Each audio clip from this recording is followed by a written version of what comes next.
this day for us, Father God, to partake, Lord, that this word, that your message fill us, Father God, to the brim and overflow, Lord, to everyone that is surrounding us, oh God.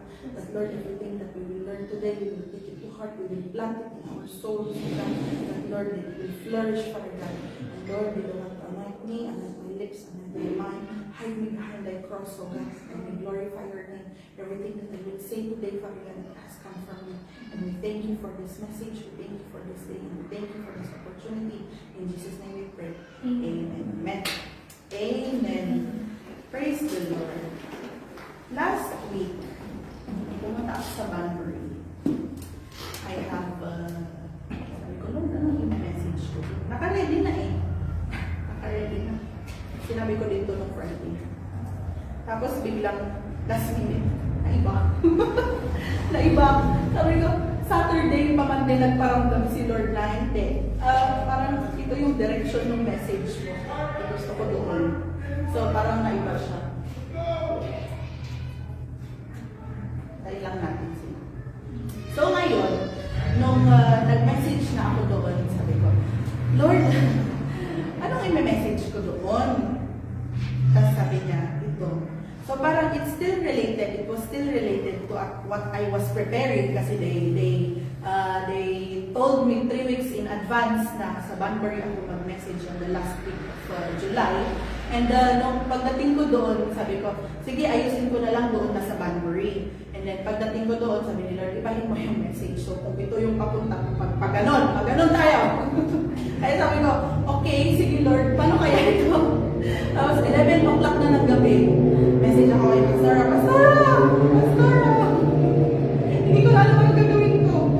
Tapos so after kong nag-message kay Pastora, pinabaya ako ng cellphone ko. Sige, tignan natin kung where it will go. So I prayed for the message in Banbury. And praise the Lord kasi siya naman yung problema ko kasi, yung flow, paano i-deliver yung message. Pero si Lord naman yung gumawa ng paraan para ko i-deliver yung message sa Banbury. So our message for today is related din sa tinapik ko doon sa Banbury. Because my topic in Banbury was faith that uplifts you. But our topic for today is the altars in the life of Abraham. Amen! Kung napakinggan natin yung choir kanina, is your all on the altar? Yun yung question natin today.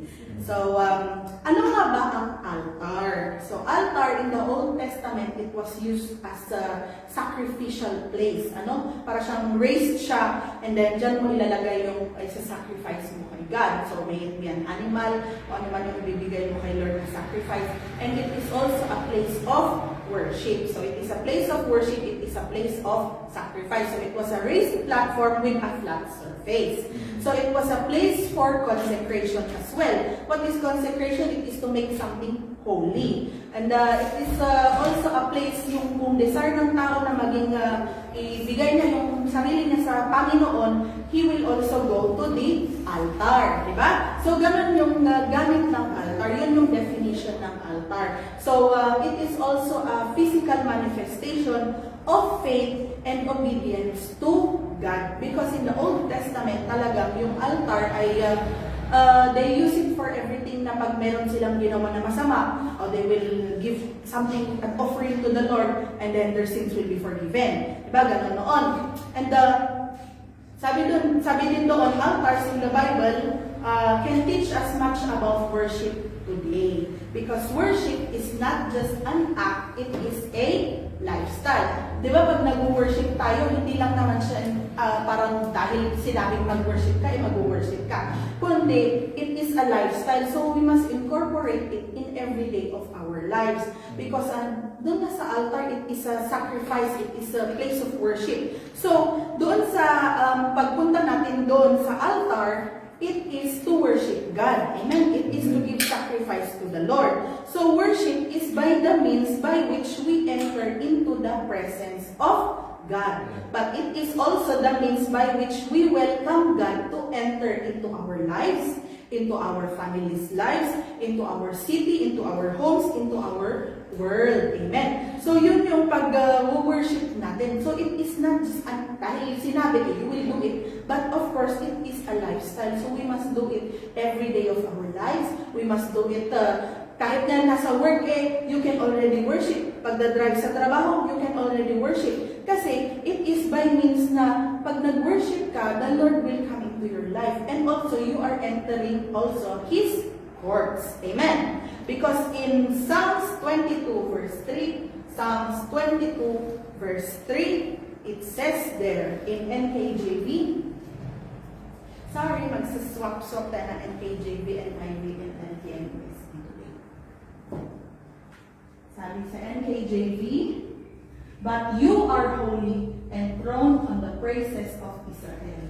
You are holy. The Lord is holy. The Lord is set apart. Being holy means you are set apart. You are sacred, divine. So the Lord is sacred. The Lord is divine. The Lord is set apart. So enthroned on the praises of Israel. Being enthroned means mas mataas siya. To be enthroned is to give power. It is to give leadership. It is to give control, and it is highly valued. So when we, because the Lord is holy, He is enthroned on the praises of His people. So at the time, ang people niya ay Israel. Pero ngayon, ang people niya ay kasama na tayo doon. Amen?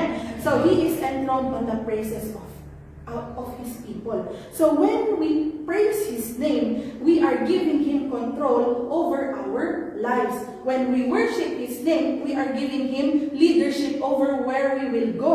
When we give Him praise and worship, we are valuing His, talagang binavalue natin siya sa buhay natin. Amen. So that is what it means to worship the Lord. So to worship, it determines kung paano din tayo mag-forward. Kasi without worship, you cannot advance in your spiritual growth. Because how can you grow when you are not worshiping God? Diba? So, paano natin siya makikita naman sa buhay ni Abraham? So, Abraham is the father of all nations. Sabi din yung question doon. Mag-segue tayo. Bakit hindi si Noah ang father of all nations? Bakit si Abraham? Diba? Kasi si Noah at the time, because diba, after ng flood, sila lang and his family. Because Noah has also, may ginawa din siya. Kaya si Abraham ngayon ang pumalit sa kanya. So he is the father of all nations. So when we explore Abraham's life, we discover that he has built four altars on 4 different occasions, on 4 different locations, at 4 different times of his life. And those 4 altars, represent the different experiences that he has gone through as he goes deeper into the Word of God. So we can learn all of this ngayong araw na ito. So, let's go back in Genesis chapter 12, verse 6 to 7 in NIV version. Genesis chapter 12, verse 6 to 7. Sige, simulan mo sa verse 1. Genesis 12:1. This is the call to Abraham.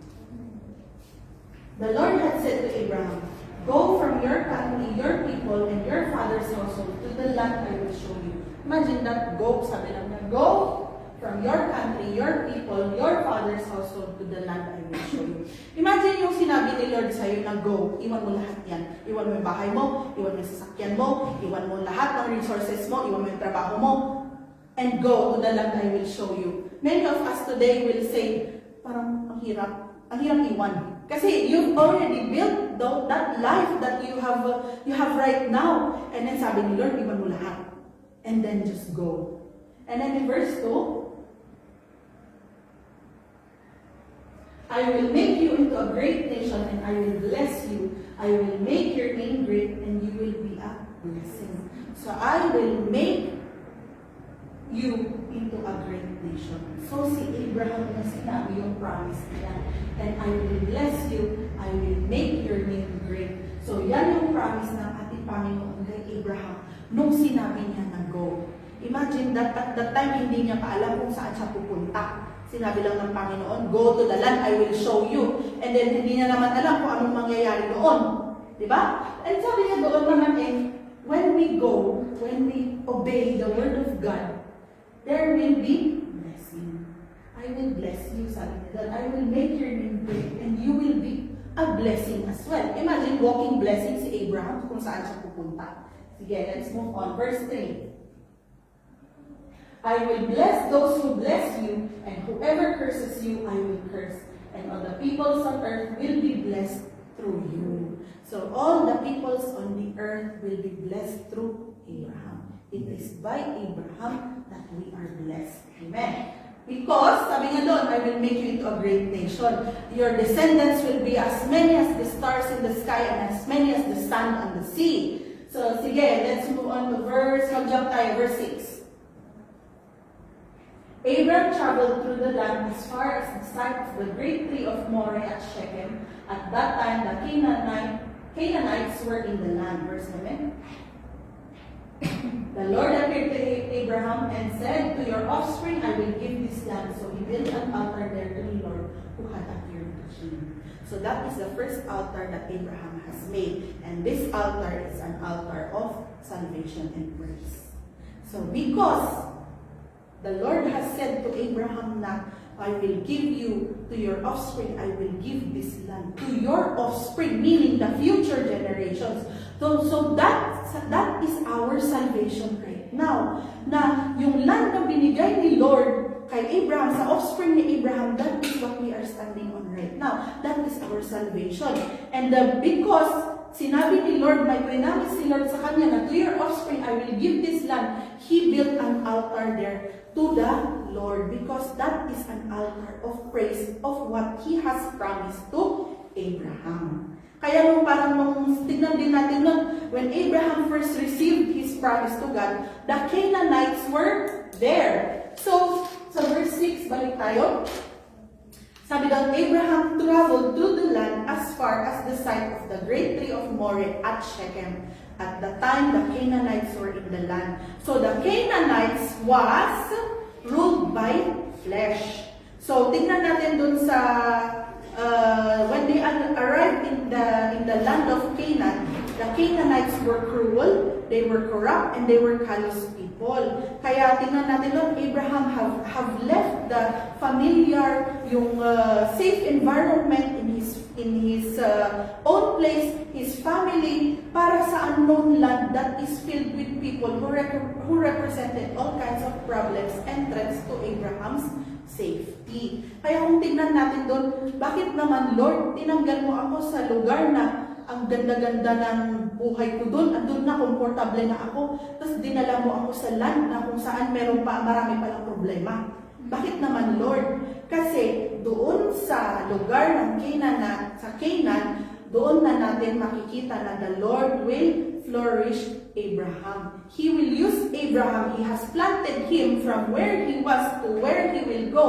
Kasi nung time na nilagay niya si Abraham doon, he knows God has a plan for Abraham in that place. Kaya kung tinanggal tayo kung saan tayo, komportable tayo sa south, na andun na tayo, familiar tayo sa mga tao doon tayo nag-grow. And then sabi ni Lord, tanggalin kayo, lagay ko kayo dito sa Waruna. And then pagdating dito, ang hirap mag-invite, ang hirap maghanap ng mga kakilala, ang hirap mag-invite sa variety show, ang hirap ng ganito, ang hirap ng ganon. Alam mo niyo, parang, Lord, why naman? Okay na kami sa South pero why will you plant us to where na parang hindi namin alam kung saan kami pupunta, hindi namin alam anong gagawin namin. So parang, there is a reason why we are planted here right now. There is a reason why tayo ang magkakasama. Bakit tayo ang sinend ni Lord dito? Because He has a plan. He has a reason why ikaw, ako, si Brother Jeff, si Seylan, si Zayden, si Shamel, ang nandito ngayon.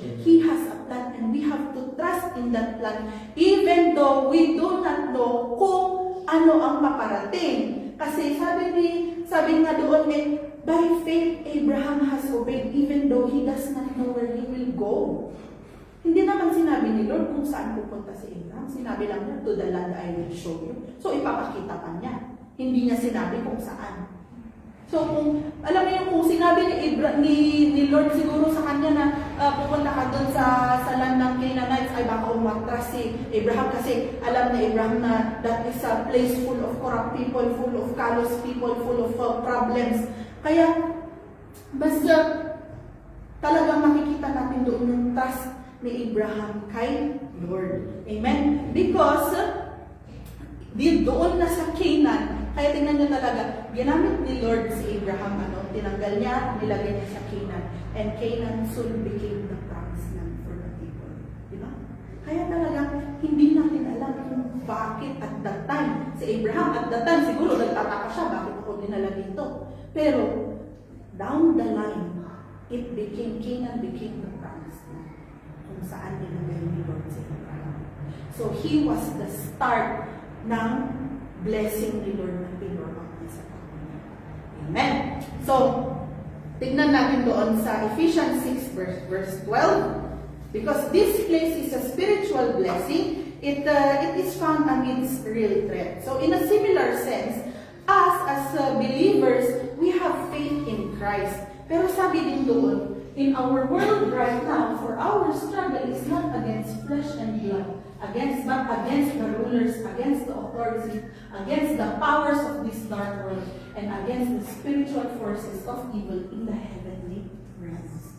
So, right now, ang kalaban natin, hindi tao. Ang kalaban natin, yung enemy na nag-roam around in Molina, nag-roam around in Harvey. So, it is our responsibility to fight against all of those.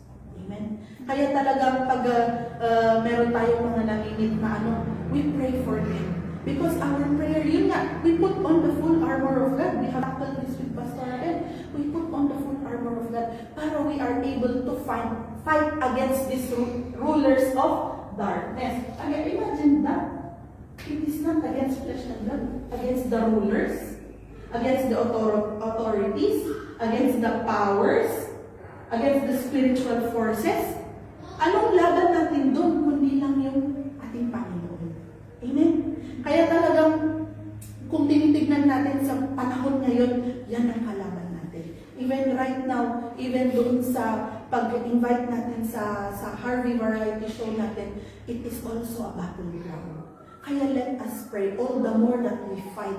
Kasi we know that there are lost souls there that need God. There are lost souls here who are that need the Lord. Kaya talagang yung pagpunta natin doon, pag-iingay natin doon para iparinig sa enemy na this land is not yours, this land is the Lord's. Amen? Kaya kahit na wala mang pumunta doon sa Harvey on our variety show, huwag tayong mawalan ng gana. Because that is our way to show the Lord na, Lord, you are victorious in this place. Even though yung mga invites namin or kukunti lang ang pumunta, they are still souls. There are souls there that need the Lord. And that is our opening ground na, Lord, ikaw ang mag-move dito sa lugar na ito. We will do our part. It is up to you to do the rest. Amen? So that is our role as a people of God, as children of God. So tingnan natin doon din sa Genesis 12 verse 7. Balik tayo. Nung sinabi ng Lord doon na, to your offspring I will give this land. Ang galing kasi to your offspring, do you believe that you are a child of God? Child of Abraham? So sabi doon kasi, talagang natawa ako lang, bakit meron yung verse na paano mo masasabing child ka ni Abraham? Kung titignan mo yung linya niya, ang layo-layo na, Pilipino tayo, tapos siya iba yung lahi niya. Kaya talagang sabi ko, pero there is a verse in the Bible that says, we are children of God if you have the same faith as Abraham. Amen. So we are a child of Abraham. So let us see in Hebrews 13 verse 15. Hebrews 13 verse 15. Bakit siya naging altar of praise? Therefore, through Jesus, therefore, let us continually offer to God a sacrifice of praise, the fruit of lips that openly profess His name. So, the fruit of lips that openly, hindi shut yung bunganga natin, openly profess the name of Jesus. So, every time na meron tayo, sabi ni Lord, sabi ni Pastor, punta kayo sa Philomenos, praise the Lord, because there you are planting a seed. There you are building an altar of praise. There you are building an altar of, you are giving them that salvation na kailangan nila as a family. Kaya talaga, you go. Kaya hindi talaga, huwag tayong magde-delay. Yung word nung Friday, do not delay. Kasi pag once na dinelay mo, yung blessing ng Panginoon, baka mawala yan. Ayaw natin mawala yung blessing blessing ng Panginoon. We want Him to continually bless us everywhere we go.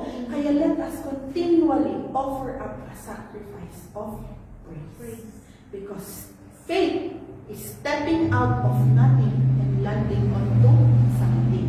Our salvation begins with faith. Kasi kung wala ka namang faith, paano ka maniniwala? Di ba? Kaya talagang sabi nga doon faith is the substance of things we have hoped for and the evidence of things not seen. So it is our foundation. Faith is our foundation. Paano ka mag-grow kung hindi ka mananiniwala? Wala kang tiwala. Wala kang, hindi ka yung parang nagda-doubt ka. Paano naman? Asan yung faith mo doon? Amen. So Abraham built an altar to the Lord, marking the land as a place of praise and acknowledging the promise of God. Amen. So our next altar, so nag-travel si Abraham. After that, in verse Genesis 12:8, after that, Abraham traveled south. So nagpa-south naman siya and set up a camp in the hill country with Bethel to the west and Ai to the east. Bethel to the west and Ai to the east. There he built another altar and dedicated it to the Lord, and he worshipped the Lord. Amen. There he built an altar to the Lord and called on the name of the Lord. Amen. So, nung umalis siya sa Shechem, pumunta siya sa Bethel, sa gitna ng Bethel and Ai, he built another altar to the Lord and called upon the name of the Lord. Kaya tingnan natin doon wow, parang, paano kaya alam ni Abraham kung saan siya pumupunta? Paano niya alam kung saan siya mag-i-stop? Kasi nag-set up camp siya doon sa between Bethel and Ai. Diba?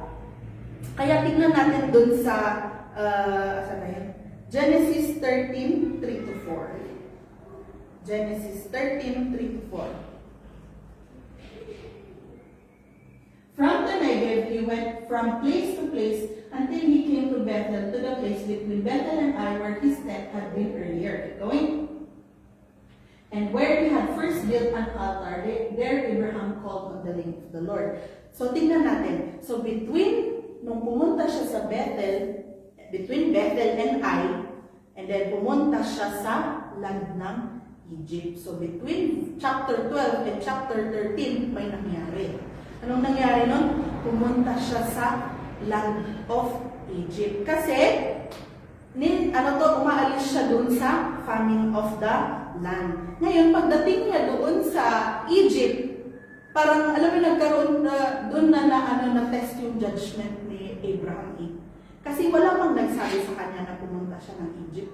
Hindi man sinabi ni Lord sa kanya na pumunta ka sa Egypt. Siya lang ang pumunta doon. And pagdating niya doon, nagkaroon siya ng problema. Nung pumunta siya sa Egypt, nagkaroon siya ng fear na, di ba, mamamatay sila kasi malalaman nila kasawa na niya si Sarah. So sinabi na si Sarah ay sister ko, para hindi sila mamatay. So in that, nagkaroon sila ng falsehood. And in that, nagkaroon din ng failure. Kasi nung papangasawahin na sana ng Pharaoh yung si Sarah, malalaman na lang niya na, ay, may asawa na pala yan. Buti ka mo sinabi ni Lord sa Pharaoh na, no, that woman is already married. Kaya talagang, nung pumunta siya sa Egypt, nagkaroon siya ng fear, nagkaroon siya ng falsehoods, nagkaroon siya ng failure. Amen. Kaya talagang tingnan natin, we do not know that it will end in disaster. He almost lost his wife to Pharaoh's harem. He also found out how fearful and weak he was on his own. Kasi hindi man sinabi ni Lord, pupunta ka Egypt. Siya lang naman ang pumunta doon. Kaya nung pumunta siya doon nag-camp siya doon sa between Bethel and Ai, and then umalis siya, pumunta silang Egypt. Ngayon, nung umalis sila, bumalik siya ulit doon sa same place kung saan siya second na nag-build ng altar. Ngayon, Egypt was not part of the territory God had intended for Abraham. But when he finally determined to come back to his promised land, he returned to the place where his tent had been in the beginning. This was the altar of no return. So we should have that determination. So we have the altar of determination. Kasi kung wala siyang determination na bumalik kung saan siya nanggaling, siguro nawala talaga ng tuluyan si Abraham. So we should have that determination na kahit na meron tayong pagkakamali, we keep going. We go back to the Lord. Hindi ibig sabihin na pag nagkamali ka, many times kasi pag tayo nagkamali, mahihiya ka ng magpakita. I know, I was like that before. Nung nawala kami dito sa church, parang alam mo yung, ano bang mukhang ipapakita ko sa church kilala nila ako, alam nilang ganito, alam nilang ganito, parang alam mo yung mahiya kang magpakita ng mukha mo. But no, the Lord says still go. Kasi lahat ng tao nagkakamali. Lahat ng tao, meron pinagdadaanan, hindi lang ikaw. Feeling lang natin, tayo lang yun. Pero pagtingin ko sa mga katabi ko, naka-smile sila lahat. Pero sabi ko, bakit parang ako lang yung, pasan ko yung mundo. Pero malalaman ko na lang na each one of us has been going through something. We may be undergoing something right now, or may have gone through something before, or we will go through something again in the future. Kaya kahit na hindi lang ikaw ang may problema, but it is up to us, our determination, to go back into the presence of God. Kaya talagang kung titignan din natin doon sa 12 verse 8 kanina, and he worshiped the Lord. And again in verse 4, he worshiped the Lord again. Kaya talagang this second altar is as an altar of determination and prayer. Because always prayer is the backbone of this church. Always prayer, talagang kung may problema, pray agad. Kung may doubts, pray agad. Kung may fear, pray agad. Kung may ginawa kang mali, you pray. You ask for forgiveness from the Lord. Because the Lord is quick to forgive. The Lord is just, the Lord is good. It is just us talaga minsan ang problema kung bakit tayo lumalayo sa presensya ng ating Panginoon. Minsan, pag hindi na natin naririnig yung voice ng Lord, nagsistray tayo. Pero minsan, tayo talaga yung problema. Kasi minsan tayo yung nag-shut off ng voice ng ating Panginoon. Sinasabi ni Lord na pumunta ka dito, pero pinilit mong pumunta doon. Ikaw na yun. Tapos ang sisihin ng tao yung Panginoon kung may nangyaring masama. Diba? Kaya talagang, it is really up to, kaya natin mo talaga yung si Lord, ang galing, kasi binigyan tayo ng free will. So it is really our decision to go back into the presence of God, into the arms of our Lord. Kasi how good it is na talaga, every time we go back, He has open arms ready to receive us. Once again, it is just up to us to take that step forward, going into His arms. Amen? Kaya talaga, we should have that determination talaga. Determination is talagang sadya siya. Hindi aksidente na pumunta ka sa presensya ng Panginoon. Kundi it is really your decision. No matter what happens, you go back into the arms of our Lord. Kasi sabi doon sa Hebrews 11:15 to 16, Hebrews 11. If they had been thinking of the country they had left, they would have no opportunity to return. So if you have gone through the country they had left, they would not have the opportunity to return. But they were looking for a better place, a heavenly homeland. That is why God is not ashamed to be called our God, for He has prepared a city for us. Pumunta na ang ating si Jesus para i-prepare yung pupuntahan natin, yung titirhan natin in the future. Amen! Kaya itong act ni Abraham to build an altar calling on God's name signifies yung devotion and reliance on God as he journeyed through the land. Amen! So number 3, in Genesis 13:17 to 18. Genesis 13:17 to 18. Go walk through the length and the breadth of the land, for I am giving it to you. Take it. So Abraham went to live near the great place of Mamre at Hebron, where he pitched his tents. There he built an altar to the Lord. So kung titignan natin dyan, this is di ba si Lot and si Abraham? So parang nag-ano sila na hindi na kaya ng land i-handle yung flock, yung gamit, yung tao ni Lot and then yung tao ni Abraham. So nagkakaroon sila ng kiskisan. So nag-usap silang dalawa na pumili ka, sabi ni Abraham, pumili ka kung saan ka pupunta and then I will go the opposite direction. So yun palang sinabi ni Abraham na ikaw ang pumili. nakita ni Lord kung how gracious Abraham is. Amen? Kasi, dinifuse niya yung situation ni Lot at ni Abraham and the other people that are already nagkikiskisan kasi hindi sila kasya sa land na yon. So nakita niya na, wow, ang galing naman ni Abraham. Siya na yung nagpabigay. Kasi sabi niya kay Lot, mamili ka. And then I will go the opposite direction. And then ang pinili ni Lot ay near Sodom and Gomorrah.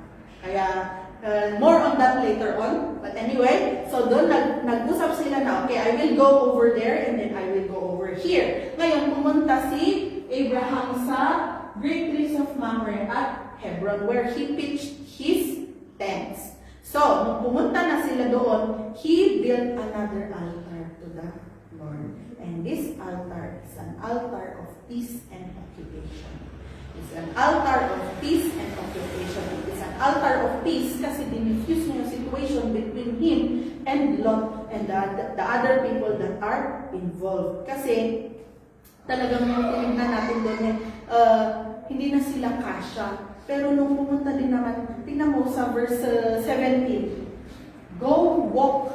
Go and walk through the length and breadth of the land for I am ready to you. Go and walk. Kaya nga tayo may prayer walk.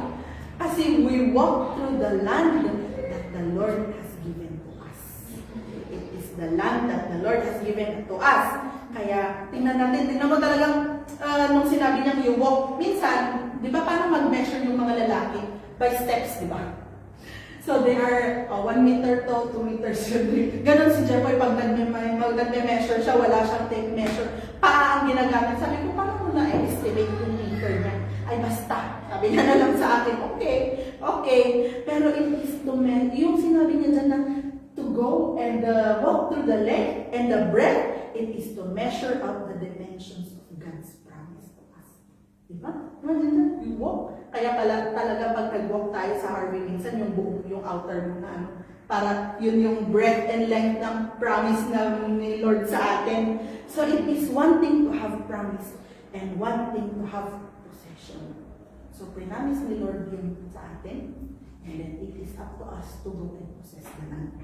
So tingnan mo talaga and it is another to pursue. Di ba? So, minsan natapos na sa promise. Ito yung sa promise ni Lord sa atin, lang natin. Okay, praise the Lord. Okay, thank you, Lord. And then, hindi ka na gumalaw. Wala na, hanggang doon na lang. So, iba na naman yung possession. So, you go, you walk. You walk and you go around and then you measure your inheritance. And then you pursue. Amen. So, pag na-measure mo na, you pursue the inside. So, ngayon yung pag-build na, pagkakaroon natin ng variety show, that is one way to pursue the people that are there. Amen? And also the people that are here. Kaya kung titignan natin talagang yung ating Panginoon ay talagang, sabi ko nga, buti kung meron sa atin, tignan mo sa atin, ang hirap nating i-penetrate ang Harvey. Why? Because we do not live there.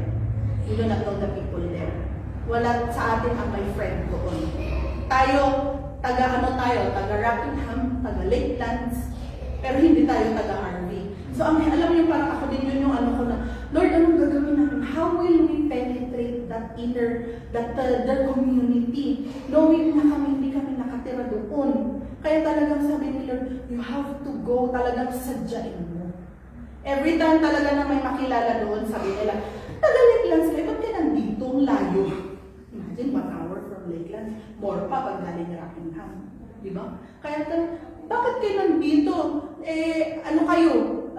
Ang layo-layo niyo 1 hour, ba't kayo nandito? Pero alam niyo, pag sinabi ko kasi na ito kasi inheritance namin, maniniwala ba sila? Ito po kasi inheritance namin. Sinabi po ni Lord na dito po kami, kaya dito po kami. Maniniwala kaya sila? Kung tayo, maniniwala tayo. Pero kung sila, kaya pag sinabi mo yun, medyo mag-doubt sila. Baka naman may something sa utak, sabihin nila, di ba? Kaya talagang, we go. Kaya sabi din doon sa Joshua 1:3, in ESV.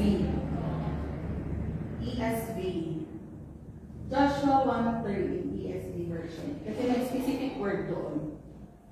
Every place that the sole of your foot will tread upon, I have given to you, just as I had promised to Moses. Every place that the sole of your feet will tread upon. What does tread mean? It is to walk. It is to step foot. It is to maglakad.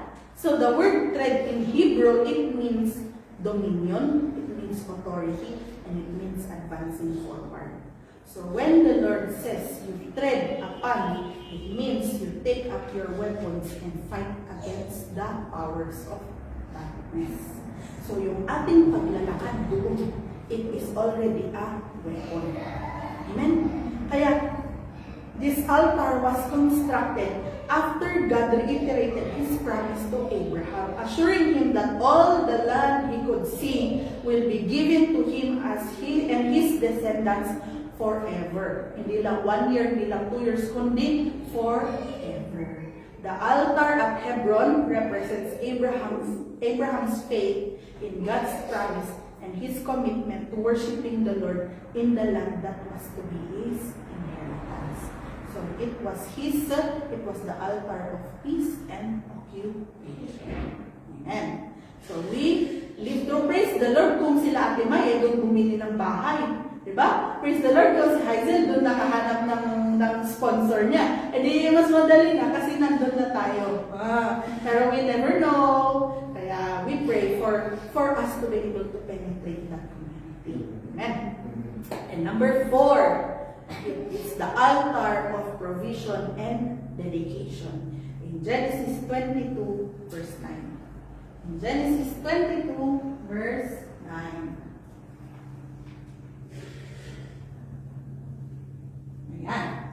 When they reached the place that God had told him about, Abraham built an altar there and arranged the wood on it. He bound his son Isaac and laid him on the altar on top of the wood. Ngayon, nung time na ito, sabi ko, do you know how old Abraham is when the Lord first appeared to him? He was 75. 75 years old nung sinabi ni Lord sa kanya na magkaanak siya. 65 si Sarah. Ngayon, nung nabuntis si Sarah, 99 years old si Abraham. Nang nanganak si Sarah, 100 years old na siya. So between 75 years old to 100 years old, 25 years nilang inantay si Isaac. 25 years before i-fulfill ni Lord yung promise niya kay Abraham na magkakaroon siya ng anak. Imagine that, tapos sasabihin ni Lord, i-sacrifice mo yung anak mo. Na inantay nila ng 25 years. Me as a mom that nabuntis ng maaga and then biglang may sumunod and then after that nagka-miscarriage. Alam mo yung parang mahal na mahal ko yung anak ko.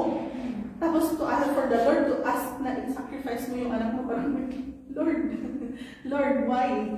Pero nakita natin doon na 25 years.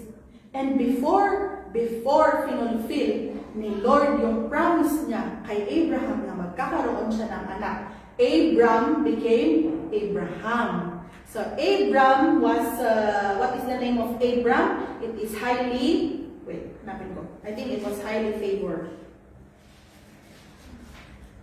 It was, exalted father or high father. Ngayon, nung pinalitan ni Lord yung pangalan niya from Abram to Abraham, meaning na ng pangalan niya ay Father of many nations or Father of multitudes. Ngayon, mapapa-question ka, paano siya naging Father of multitudes? Wala nga siyang anak. Diba? Kaya talagang before, kasi imagine si Abraham, anong pangalan mo? Abraham. Anong pangalan? Anong ibig sabihin ng pangalan mo? Father of multitudes. Father of multitudes. Father of many. Ilang anak mo? Wala. Parang imagine naman si Abraham at that time, paano ako naging father of many nations? Wala nga akong anak. Si Ishmael lang na hindi pa anak sa asawa. Di ba? And then, tignan mo talaga si Lord minsan, sinasadya niya na, titignan niya na, kaya lang ni Abraham yung pangalan niya. Father of many nations, and then he doesn't have a child. And then after that, nagkaroon nabuntis na si Sarah. Doon na lumabas si Isaac. Kaya talagang, tignan mo talaga yung pag-provide ng ating Panginoon sa buhay ni Abraham. And nung sinabi ni Lord na i-sacrifice mo yung anak mo, Abraham did it without hesitation. Abraham din, talagang nilagay niya si Isaac dun sa sacrificial table. Na makita mo yung dedication niya sa Panginoon na, Lord, sa'yo ito, ikaw nagbigay sa akin, and it is but right for you to take the life away. Amen? Pero, alam naman ni Abraham na the Lord has something up his sleeve. The Lord knows kung ano yung nasa puso ni Abraham. Alam ni Abraham sa kanya, sa puso niya na mahal niya ang anak niya, pero mas mahal niya ang Panginoon. So it is by faith that Abraham has obeyed God's command to offer up his son. Imagine that yung son mo na inantay mo ng 25 years and then papatayin mo lang. Kaya talagang mapapa-question ka doon, Lord, bakit kaya? Pero yun pala, it is a test of God's heart. Abraham's heart. Kung talagang ibibigay niya yung anak niya para sa Panginoon. Because minsan nga, if something or someone has already started to hinder you from going to church or going to do what the Lord has commanded you to do, to do your ministry, to go out to the world, if something or someone has hindered that is already an idol. Imagine kung yung asawa mo pinigilan ka pumunta, ibig sabihin, tapos ikaw hindi mo naman din ginawa, sinunod mo, alam mo na ang will ni Lord is for you to go and minister to that person, and sabi ng asawa mo ay hindi. Ibig sabihin, tapos sinunod mo, nagiging idol mo na yung asawa mo. Kasi bakit mo susundin yung asawa mo? Will ni Lord na you go out and fish for men, to go out and do the Great Commission. Kaya talagang we have to be careful kung ano yung mga pumipigil sa atin, to step forward doon sa faith natin, to grow, to go and possess the land that the Lord has given to us. Amen? Kaya kung titignan natin, nung papatayin na niya si Isaac, biglang sabi ni Lord, stop. And then ano pang lumabas doon? Perfect lang na yun ang in-offer up nila na sacrifice para sa Panginoon. So the Lord has provided. Imagine in the mountains, di ba? No, ang sacrifice nila very specific. It has to be unblemished. It has to be pure. It has to be, meron silang listahan na dapat ganito. And then bigla na lang may susulpot doon sa gilid na, biglang merong alam doon, kasi yun yung ibibigay na sacrifice. So it is intentional talaga. The Lord has provided that for them to sacrifice to Him. Amen? Kaya talagang kung titignan natin ang Lord natin, even though kami ngayong 5 months na yun, laging ang question, paano yung nababayaran yung bahay nyo, yung ganito, paano kayo kumakain? Ako lang nag-work, walang trabaho yung asawa ko ng 5 buwan. It is the Lord that has provided for us. Ibinigay lang namin yung kaya namin gawin para sa Panginoon. And then we have trusted in God's word that He will provide to those who has served Him. Amen? Kaya, tingnan talaga natin, when we dedicate our all to the Lord, He will provide for us. Amen? So it is also, tingnan natin doon sa Daniel 3:17 to 18. Daniel 3:17 to 18. This is Shadrach, Meshach, and Abednego. If we are thrown into the blazing furnace, the God we serve is able to deliver us from it, and He will deliver us from your majesty's hand. This was Shadrach, Meshach, and Abednego when they refused to worship the king. So, trinaw sila sa fire furnace. If we are thrown into the blazing furnace, the God we serve is able to deliver us from it. And truly, God has delivered them from that fire furnace. Kaya talagang the Lord is quick to give us whatever that we need, will equip us sa anong gagawin natin. And tingnan natin doon, He has provided for everything that we need.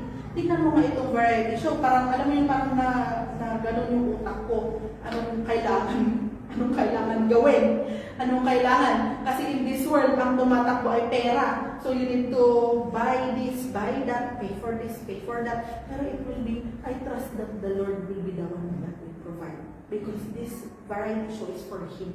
It is a victory for His name. Kaya I trust that the Lord will provide that money that we need to pay for everything that for this variety show. So kung titingnan natin talagang ang daming altar na merong altars na, na binild si Abraham throughout his life. It has been an altar of salvation and praise. So it was the first that praise the Lord kasi binigay na ni Lord yung promise niya. And then bigla silang parang siyang na-backslide na pumunta ng Egypt. So step out of your Egypt and be determined to step out of it. So he built an altar of prayer and determination. And then after that, nagkaroon ng kiskisan between him and Lot. Pero sabi ni Lord, praise the Lord kasi ikaw ang naggumawa ng paraan para magkaroon kayo ng peace between you and your nephew. And he has given him the land that he will measure as God's promise. And yung last ay yung altar of provision and dedication. So, provision and dedication. So, we dedicate everything to the Lord. Amen. So, because these altars are built, they are more than historical artifacts.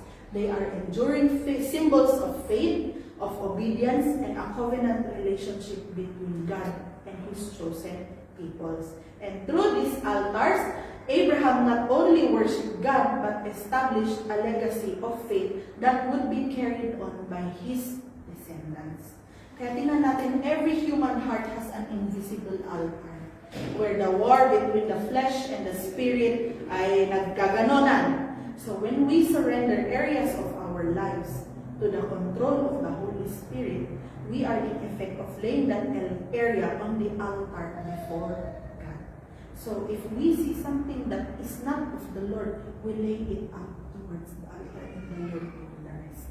So we can ask the Lord anong i-offer natin sa Kanya. We can symbolically lay out our altar and then you let it go. Ano man ang binigay mo sa Panginoon na hinaing mo, na doubt mo, na fear mo, once you have laid it all and surrendered it all to God, let it go. Because the Lord will do the rest. Kung fear mo ang fear ng mga yun, ngayon, fear nila na tumayo sa harapan. Diba? Fear nila na tumayo dito sa harapan. Lay it all down to the Lord. Si Satan many times, no, I don't want. Pero pumunta pa rin naman siya. Kaya talaga sabi ko, si Lord pa din pala kumakausap sa kanya na pumunta ka din sa harapan. Na imagine that na, sabi ko, ikaw ang mag-exhort. No, sabi niya sa akin. No, I don't want. Tapos mamaya, anong verse ang sasabihin ko po? Siya din pala si Lord pa din ang kumakausap sa kanya. Okay, the Lord has convinced her to go up to the front. Because everything that we do, even here at the front, is an altar to the Lord. So it is holy. Kaya kung andito ka sa harap, praise the Lord because the Lord is molding you, is using you for His glory. You are set apart from the world. Ngayon, kung titignan natin si Abraham yung pag-build niya ng altar, it is a physical altar. Pero pag pumunta naman tayo ng Harvey at Warunay, hindi naman siya talagang physical altar ang i-build natin. Kundi a spiritual altar that we will be able to minister to the people there. Na hindi man siya talagang physical na nakikita natin. But we know in our hearts that we are building our spiritual altar over there. Kasi tingnan natin doon sa Genesis 17:7. Genesis 17:7.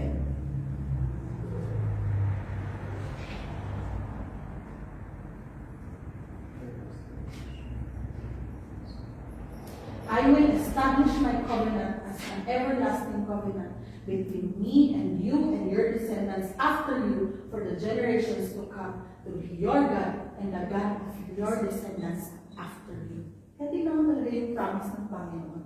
I will establish my covenant as an everlasting forever na yan between you and your descendants and for the generations to come. Amen. And many, many more. To be your God and the God of the descendants after you. So God's vision expands to all generations. Hindi siya nag-stop kay Abraham.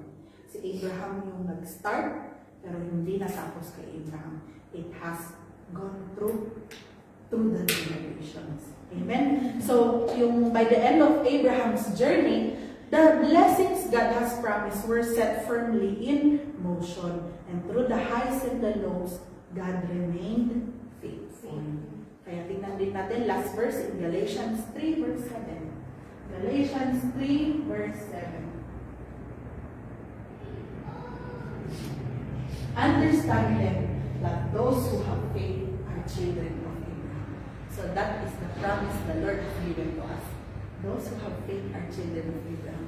So yung sinabi ni Lord na para sa descendants ni Abraham, those who have faith are children of Abraham. So if we have faith, we are children of Abraham, we are part of that descendants. We are part of that promise. Hindi man siya by blood talaga na susundin natin yung family tree. But no, it is by faith that we are connected. Amen? Because the God that Abraham has worshipped is the God that we are worshiping now. Amen? Kaya talagang sabi ko nga nung ini-study ko, talagang ang tagal kong ini-study. Kasi sabi ko, there is a lot to be learned from Abraham's life. 2 weeks ko na atang tinatakal sa Abraham, dire-diretso yan. Kasi ang daming lessons to be learned. Kaya I praise the Lord na itong altars na ito, kung which one man ang pinagdadaanan natin ngayon, o which one ang binibuild natin ngayon, ibigay natin lahat yan sa Panginoon. Amen. So that is our message for this morning. And let us stand and let us pray. Let us pray. Hallelujah. We thank you, Father God, for this message this morning, O Lord, that we will establish our altars in your name, Father God. That whatever we are going through right now, O Lord, we lay it all down to you. We surrender it all into your hands, Father God. And we trust in your words that you will see us through, O Lord. That, Lord, in all aspects of our lives, O God, that, Lord, we will build this altar, Father God, and we will lay it all down into your hands, O God. That, Lord, our life is not ours, but it is yours. We are your children. You are our salvation, O Father God. And we just want to thank you for this message, O Lord. Na, Lord, we will establish, you have established this covenant with Abraham, and we trust, Father God, that this covenant has been established as well towards us, O Lord. And we thank you, Father God, for everything that you have done. We thank you for this sacrifice. We thank you, O Lord, for everything. And we just want to give you glory in everything and in everything that we do, O Lord. And we give you glory in Jesus' name. Amen.